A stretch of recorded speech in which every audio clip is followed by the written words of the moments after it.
Something is wrong with the heart I got transplanted.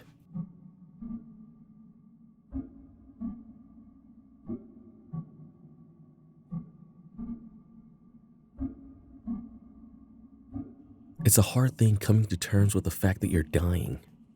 I know that for most people, death is some far-off abstract concept, some philosophical issue, if you will. I was like that too when I thought I had my whole life ahead of me.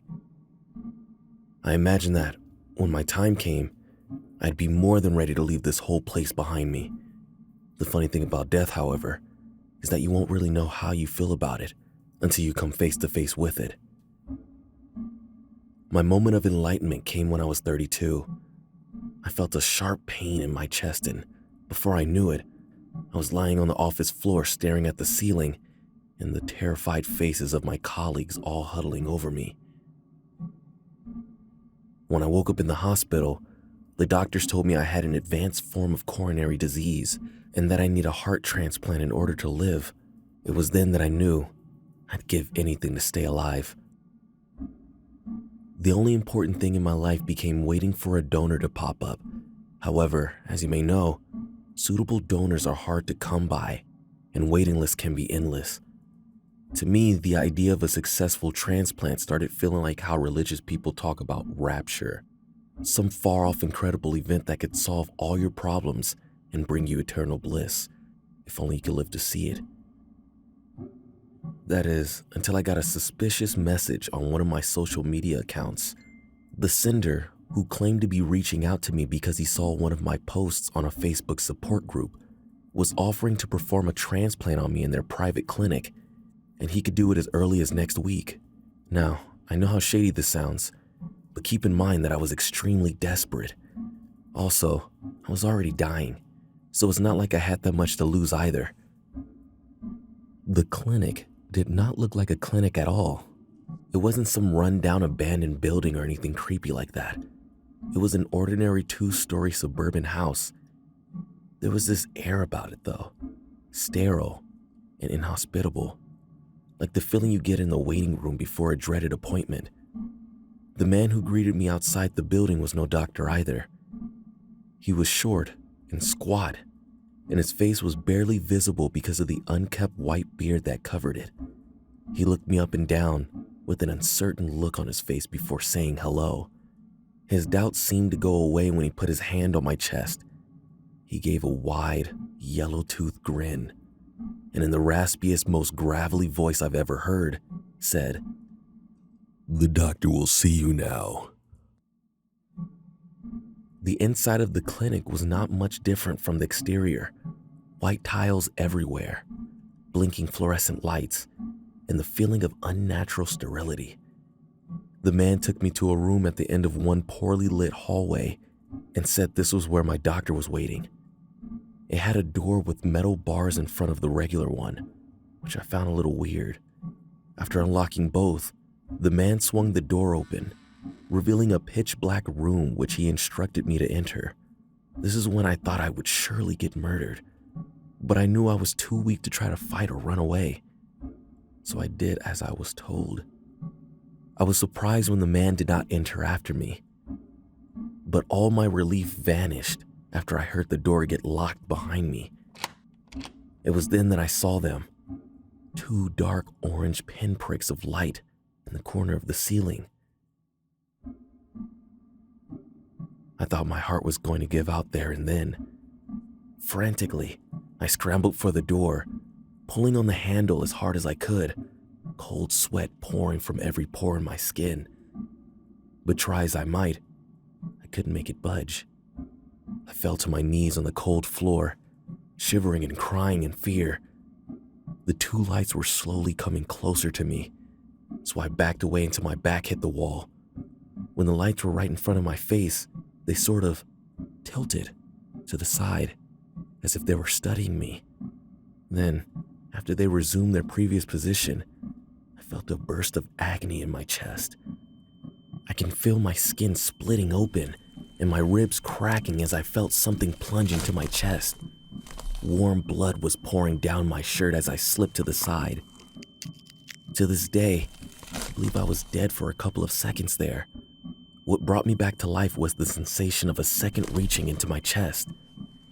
I felt something being placed in the bloody mess where my heart had just been, and then an itch. Like the skin over a scraped knee is growing back, except 100 times stronger. That's when I heard the key in the lock turn again. Shocked by the fact that I still could, I rose to my feet and ran out of the room, shoving the man with the key away from the door frame. I've never ran like that in my life. The only thing I remember on my way home were the shocked faces of the people on the street and that maddening itch.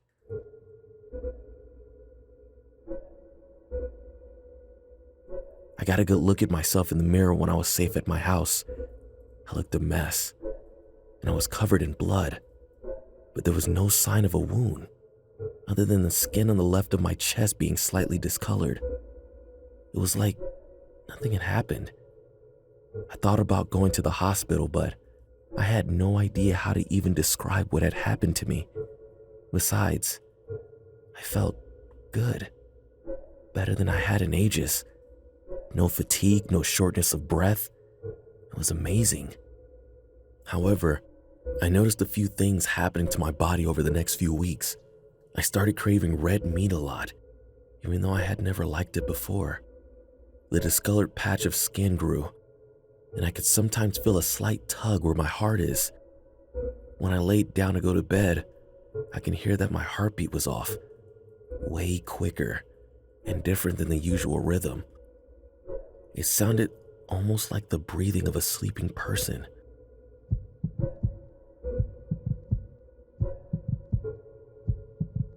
Finally, I got a paper cut one evening and noticed that my blood was also different. It was more watery and a way darker color than it should be. This is when I decided I should finally see a doctor. What happened later that night convinced me that whatever was happening to me was beyond fixing. I woke up in the middle of the night to a scraping sound somewhere in my room. I frantically looked until I saw it. In the corner of my ceiling, 2 dark orange lights staring right at me. Thanks to the street light shining through my window, I could make out the rest of it too.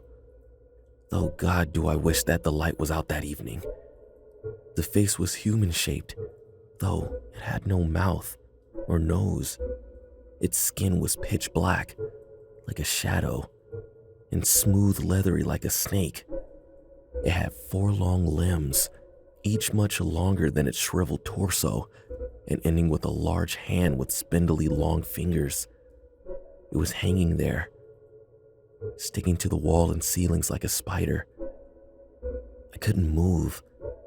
I couldn't breathe as it crawled its way to the spot on the ceiling right over my bed. The springs of my mattress gave a loud creak when it dropped down, bringing those hellish orange spheres right over my face. I thought it would kill me, rip me into pieces to finish what it had started in that dark room a few weeks ago. Instead, it laid its head down onto my chest, pressing against my skin. The creature purred.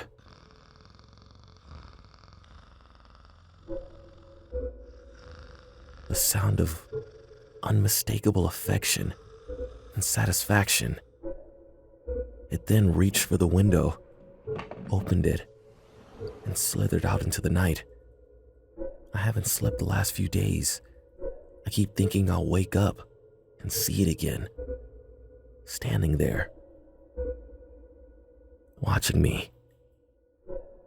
What is bothering me the most, though, is that when it pressed against me, I could also hear its heartbeat, and it sounded remarkably familiar.